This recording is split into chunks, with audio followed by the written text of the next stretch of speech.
Ignoring the trembling of my own body, I pulled out my mobile phone from my pocket as Mia approached me. I tried to reassure her, saying, "It's going to be okay." But Carly responded, "Mom, we don't need to call an ambulance." The shock of her words hit me like a wave.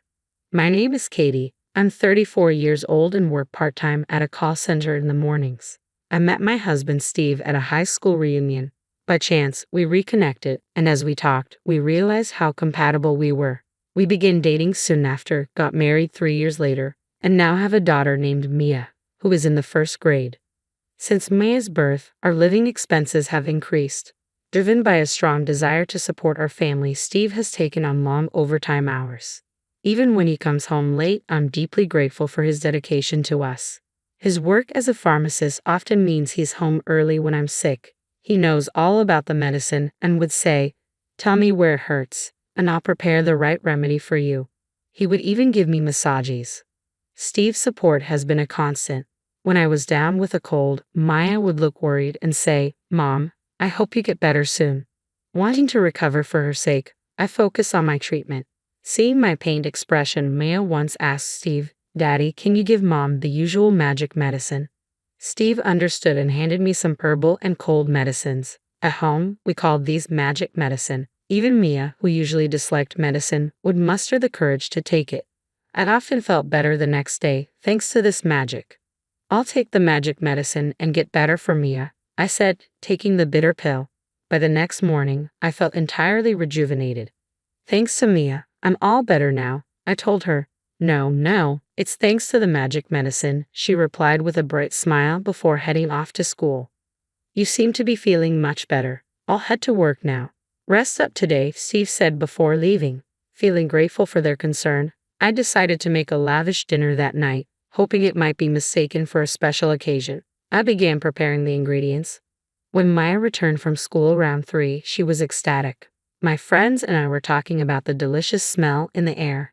And it's your cooking, Mom. I can't wait for dinner," she said excitedly and quickly finished her homework. Seeing her happy face made me feel that the extra effort I put into cooking was worth it. As evening approached, I set the table, thinking Steve would be home soon. Maya helped by lining up the drinking glasses. Just then, my cell phone rang. It was Steve. His voice sounded rushed. "I was planning to come home early today, but a coworker has a serious personal issue. I want to treat him to dinner and listen to him, so don't worry about dinner for me tonight. I'm really sorry," he said quickly before hanging up. I was left wondering if it was truly that urgent. I called out to Mia. "Daddy says he has an important talk with someone from work tonight, so he won't be able to eat dinner with us. It's a pity, but let's just enjoy our meal, just the two of us." Upon hearing this, Maya's face fell. "Daddy's not eating even though you worked so hard to make dinner," she said, trying to hide her sadness. Seeing her disappointment made me genuinely upset, but her understanding helped me cope. "As long as you eat it, Mia, I'm happy. Thank you for being so understanding," I said. "Okay, let's enjoy dinner together then," Maya agreed. We had our meal, washed the dishes, and savored dessert. We spent the evening waiting for Steve, but no matter how long we waited, he didn't come home. I wondered where Daddy was. I had hoped he'd be back for dessert. "I'm worried too, but it's getting late," I said to Mia. "Let's head to bed." Despite our concerns, Steve didn't return that night, and we went to bed. He didn't come home until around 5 o'clock the next morning. I heard the front door open as I was preparing breakfast and packing lunch boxes. I went to the entrance to find Steve there, looking tired. "I'm so sorry," he said immediately. "I missed the last train and had to wait for the first one in the morning. I'm really sorry for not coming home." Seeing how significant the issue with his coworker was, I didn't feel like blaming him. "Why don't you take a shower first? By the time you're out, breakfast should be ready," I suggested. "Thanks, I'll do that," Steve replied. A little later, Maya woke up and the three of us had breakfast together. Maya eagerly told Steve about the meal from last night. "Daddy, why didn't you come home? Mom made a really delicious dinner." "I'm sorry, Mia," Steve said. "I promise I'll be home early today." With that promise, we went our separate ways for the day. After work, I went to the grocery store. I had a simple menu in mind, planning to make an omelette, Maya's favorite. While shopping, I ran into the mother of one of Maya's friends. "Oh, Maya's mom. It's been a while. How have you been?" she asked. "I've been fine, though I've been feeling a bit under the weather lately. Maybe it's my age," I replied. As we chatted, she made an unexpected suggestion. How about inviting Maya over to our house for a sleepover? Don't you think you could use a little time to relax too? Naomi would be thrilled if Maya stayed over. That sounds wonderful. I'm sure Maya would love it. Thank you for the offer, I said. We arranged a date for the sleepover and went our separate ways. When Maya came home in the evening, I shared the news with her. I spoke with Naomi's mom today, and she invited you for a sleepover. Maya's eyes widened with excitement. Really? Can we have a sleepover? Yes, but remember to behave and don't get too excited. They want you to stay over on Saturday. Maya's face lit up with a broad smile, and she immediately began preparing her things. I was relieved that Naomi's mom had suggested the sleepover, and I felt deeply grateful for her kindness. That evening, as promised, Steve came home early. Maya enthusiastically greeted him. Guess what, Dad? I'm going to have a sleepover at Naomi's house this Saturday. Maya shared the news, bouncing around with excitement. I explained to Steve that Naomi's mom had made the offer out of consideration for us. Steve responded, then maybe I'll head out on Saturday. You should take advantage of the free time, enjoy lunch or go shopping, whatever you like. I'll pick Mia up on Sunday. Really? Thank you so much, I said, grateful for his thoughtful suggestion. After dinner, Steve pulled an envelope from his bag. What's that? Maya asked curiously. Steve smiled and said, curious, aren't you? He opened the envelope to reveal a small bag and handed it to me.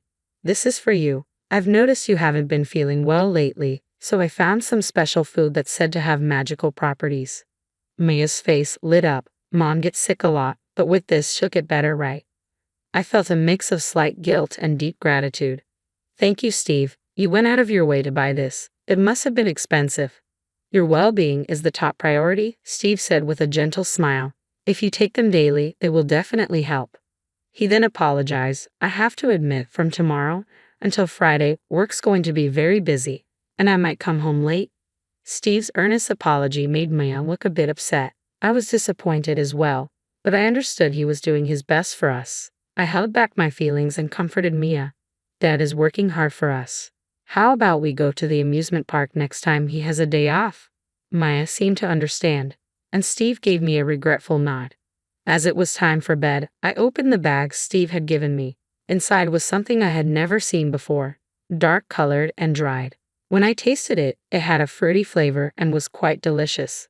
However, later that night, around 2 a.m., I woke up feeling strange. I had a severe headache and an upset stomach. I rushed to the bathroom, realizing that neither Maya nor Steve seemed affected. I pondered what else I had eaten and remembered the special food from Steve. I hadn't asked about the specific benefits or details of the special food Steve gave me, but I suspected it might be the cause of my discomfort. Despite feeling uneasy, I managed to fall back asleep. The next morning, I found that Steve had already left the house. There was a note on the table that read, "Thanks for the lunch. If there are any problems, contact me. See you soon." I debated whether to tell him that the food wasn't quite right for me. It seemed impolite not to mention it, but I didn't want to disturb him at work. I decided to send him a text later. Soon after, Maya woke up. At breakfast, she excitedly talked about her upcoming sleepover at Naomi's house. After we got ready, we both left the house. Will we see Dad until Friday? Maya asked. Probably not, I replied. He might come home after you're asleep and leave before you wake up. If you want to talk to him about something, maybe you could write him a letter. Maybe I will, Maya said as we went our separate ways to school and work. When I arrived at the office and started preparing for the day, I received a message from Steve. Remember to eat it daily. Consistency is key. I replied, asking about the effects of the food. Steve's response came later in the evening. It's packed with nutrients. Don't worry, it's not harmful. Maybe my frail body overreacted. Though he assured me it was safe, the memory of last night's symptoms made me uneasy about eating it again. Even though it seemed wasteful, I decided not to eat the food Steve had given me. Instead, I resolved to find supplements and healthy foods that suited me better. This morning, on a whim, I used the special food to prepare Steve's lunch. I hoped it would help him stay healthy during his busy days and also avoid wasting the ingredients. Days passed, and there was no change in Steve's condition. He continued his work as usual, which relieved me. It seemed I was the only one who had a reaction. Finally, Saturday arrived. Maya left for her sleepover at Naomi's, picked up by Naomi's mom. Steve went out early for a golf day at a distant resort. I spent a relaxing day shopping, dining out, and unwinding. Every now and then, I received emails from Naomi's mom with updates on Mia. The photos showed Mia and Naomi happily making sweets together. Then came Sunday. I received a message from Steve saying he'd be coming back after watching a new movie with Mia. While I felt a twinge of guilt, I was grateful for Steve's thoughtfulness. They returned home before it got dark, but Maya's usual smile was absent. She seemed subdued, possibly sad to say goodbye to Naomi. Steve remarked, "I think she was having a hard time parting with Naomi." Listening to him, I was reminded of my own childhood. Saying goodbye to friends after special times was always tough. Maya must have really enjoyed her time with Naomi. "How about we invite Naomi over next time?" I suggested to Mia, hoping to lift her spirits and give Naomi's mom a chance to spend more time with her. Maya gave an awkward smile and nodded. As I started preparing dinner with Maya's help, Steve mentioned he was going to take a shower and left the living room.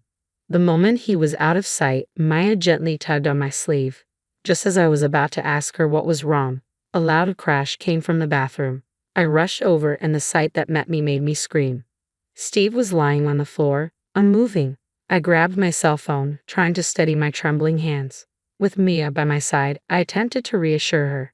"Everything will be okay," I said, but she interrupted with, "Mom, you don't need to call an ambulance." I was shocked by her words and asked, "Why not?" "Because Dad did something bad and he's being punished," she replied. I struggled to understand her meaning, but my priority was to help Steve. I told Mia we'd talk later and immediately call for an ambulance. Thankfully, the quick response meant Steve's life was not in danger, though he had not regained consciousness. Once it was decided that Steve would need to be hospitalized, I made plans to head to the hospital. I thanked everyone who had helped and then left the hospital with Mia. Once we were home, I finally had a chance to ask her about her earlier comments. "Maya, can you explain what you meant earlier?" I asked. She nodded and began, "Naomi told me something during our sleepover." Maya continued, explaining that recently, around bedtime, Naomi had noticed Steve walking in front of their house. Maya seemed puzzled and said, "But isn't that around 9:00 p.m.? I thought Dad worked a bit later, so it must have been someone else." Naomi had insisted it was definitely Steve. They decided to keep an eye out that night. When bedtime came, Naomi left the room to use the bathroom, and Maya saw someone passing by their house. To her shock, it was indeed Steve, holding hands with an unfamiliar woman and walking together affectionately. Seeing her dad with someone who wasn't me was a huge shock for Mia. She went to sleep without telling Naomi, pretending she hadn't seen anything. The next day, when Steve came to pick up Mia, she couldn't muster a smile, still preoccupied by the previous night's events. Later, when Steve took her to a movie, he mentioned, "Oops, I accidentally bought a ticket for Mom too." Maya forced a smile, trying to ignore his comment. Throughout the movie, Steve seemed distant, giving only half-hearted replies to Mia's attempts to engage him. She overheard him whispering to the strange woman, "Hey, my daughter is right next to us." The woman replied, "It's fine. Eventually she'll be my daughter too. Aren't you happy, Mia? I'm prettier than your mom." Maya was taken aback by the unexpected comment. Steve seemed to signal the woman to stop but continued to enjoy the movie with her. Maya realized that Steve's excuse about mistakenly buying a ticket for me was a lie. It was impossible to pretend everything was fine. Avoiding Steve's gaze, Maya finished her story, and my expression shifted dramatically. I couldn't believe Steve was doing this behind my back. His behavior had seemed normal, and though Maya's story was hard to believe, I knew she wasn't one to lie. In the midst of the confusion, I heard a notification from Steve's phone, which I had accidentally brought with me in the ambulance. Checking the phone, I saw several messages, but one stood out. It detailed how much fun the movie was and how their plan to drive me out was progressing smoothly. My heart sank as I realized Maya's story was true. Steve appeared to be plotting to force me out of our home. Reflecting on Steve's recent behavior, I realized there had been no clear signs that his plan was already in motion. It seemed he had yet to put his scheme into action. Just then, I received a call from the hospital with an update on Steve's condition. Rushing back to the hospital, the doctor explained, "We believe an excessive intake of a particular food caused Steve's symptoms. While he is generally healthy, consuming too much of this substance led to these headaches, stomach issues, and dizziness." Do you know anything about this? Understanding dawned on me. It seemed that Steve and the woman had been deliberately trying to harm my health by giving me harmful ingredients in large amounts. Their frequent late nights and claims of working overtime were likely lies to cover up their meetings. My anger grew as I pieced together Steve's malicious actions. A nurse soon informed me that Steve had regained consciousness and was now able to talk. With my emotions steadied, I prepared to confront the truth. I decided to visit Steve's hospital room. Thankfully, my parents' home was only a 20-minute drive from the hospital, so I left Mia with my mother, saying, "Mommy needs to have an important talk with Daddy. Stay with Grandma while we talk, okay?" Mia, though silent, seemed to understand the gravity of the situation. Her young face betrayed a mix of concern and maturity, which only deepened my feelings of guilt for involving her in this mess. My anger towards Steve for his betrayal, especially in front of our daughter, was overwhelming. Standing outside Steve's hospital room, I tried to steady my nerves. Just before knocking, I overheard voices through the door and saw an unfamiliar woman through the window. Curiosity got the better of me, and I cracked the door open slightly to listen. "Even after you collapse, your wife hasn't shown up. How cold-hearted can she be?" One voice sneered. "You should just get a divorce," the woman responded.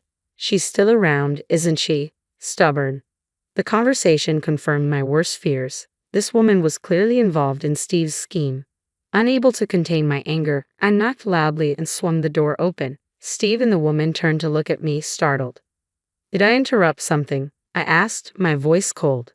Their faces went pale. The woman, who had been seated, quickly stood up, attempting to hide her shock. "Oh, you're his wife, right? I'm just a colleague from his office. I'll be on my way now," she said, trying to leave. I wasn't about to let her go that easily. I blocked her path. "Since you've taken the time to visit, why don't you stay a while?" I said with a forced smile. Her uncertainty was palpable. "Yeah, why not stay a bit longer?" I pressed, the tension in the room thickening. Steve tried to play it cool but failed to hide his discomfort. My voice trembled slightly, betraying the intensity of the situation. The woman flinched at the smallest movement from me. I decided not to drag this out and got straight to the point. "You're having an affair with her, aren't you?" Caught off guard, Steve responded quickly. "What are you talking about? That's not true. She's just a coworker." "Really?" I retorted. "So, you're watching movies with just a coworker, bringing our daughter along, and joking about her becoming your future wife?" Neither Steve nor the woman could respond. They looked down in shame. I pressed on. "And that food I got from you, I tried it, even though I suspected it might not be right for me. I ended up using it in your lunch." Steve's calm demeanor shattered. He shouted, "Why would you do that? Is that why I passed out?" "Really? I had no idea it was that dangerous," I replied. "You said it was good and healthy. I just wanted to give you a boost." "Well, it looks like your plan to hospitalize me backfired," I said with a smirk. "I bet you didn't expect it to be in your own lunch, did you?" Steve was left speechless, his expression a mix of devastation and disbelief. I turned to the woman and said, "So, you're the one who seduced a married man, aren't you? Don't think you're blameless in this situation. Expect some kind of revenge from me." I glared at her, and she faltered, stepping back. "Why should I?" Steve approached me first. He said he needed comfort. "I'm a victim too," she stammered. "Oh, really?" I responded sharply. "So, you're saying he initiated everything? In that case, can we see your messages with him? If you're truly the victim, there wouldn't be any explicit advances from you, right?" The woman hesitated, clearly realizing her scheme had unraveled. Her tone shifted abruptly. "I'm sorry. I apologize. Please just forgive me this once." "No matter how much you apologize, I can't forgive this," I said, my voice steady. I turned and walked out, leaving the two of them pale and tearful. I returned to my parents' house, where Maya was waiting. "Welcome back. Maya's been such a good girl. Thank you for taking care of her on such short notice," my mother said warmly. I took a deep breath and explained, "I'm planning on divorcing Steve. Is it alright if we stay here for a while?" My mother's initial shock quickly turned into support as I recounted the whole story. "That's what happened then. Stay here. I'll help you get your things." "Don't worry," she said firmly, offering both me and Maya her unwavering support. Her kindness touched me deeply, and tears welled up in my eyes. I carefully explained the situation to Mia. "Daddy was close with someone else besides Mommy, and I don't like him anymore. I'd rather stay here with Grandma." Despite her young age, Maya seemed to grasp the seriousness of Steve's actions. Thank you, Mia. From now on, I'll protect your smile for both of us, I promised her. Later, when my father returned from work, we went to the house we had shared with Steve. We quickly packed up our things and left. After the dramatic events, Steve was discharged from the hospital. When he came home, my father and I went to discuss matters with him. As soon as Steve saw me, he immediately apologized. I'm truly sorry. I've realized that Katie and Maya are my treasures. I'll completely cut ties with that woman. Please forgive me. Despite his belated remorse, my heart had hardened. I can't imagine getting back with someone who planned to betray me. Please sign the affidavit of the defendant from the court, I said, my irritation evident. My father, standing behind me, added, Listen, Steve, I can't let my precious daughter live with someone like you. If you care about Katie and Maya's future, you need to finalize the divorce quickly. Faced with my father's stern words, Steve agreed, tears streaming down his face. I'll be seeking property division and compensation from you and that woman, so be prepared. This isn't over, I said coldly before leaving with my father. In the following days, I received a substantial amount of money from Steve and the woman for child support and living expenses. News of their affairs spread quickly through their company, severely damaging their reputations. Overwhelmed by the negative publicity, the woman resigned and soon found herself burdened with debt from her payments to me. Steve's prospects for promotion disappeared, and his reputation plummeted. He was increasingly shunned by everyone. Meanwhile, I transitioned from part-time to full-time work, dedicating myself even more to my job. My hard work was recognized, leading to an increase in my salary and a more fulfilling life. Maya's happiness became my top priority, and I am committed to supporting her so that we can enjoy each day together.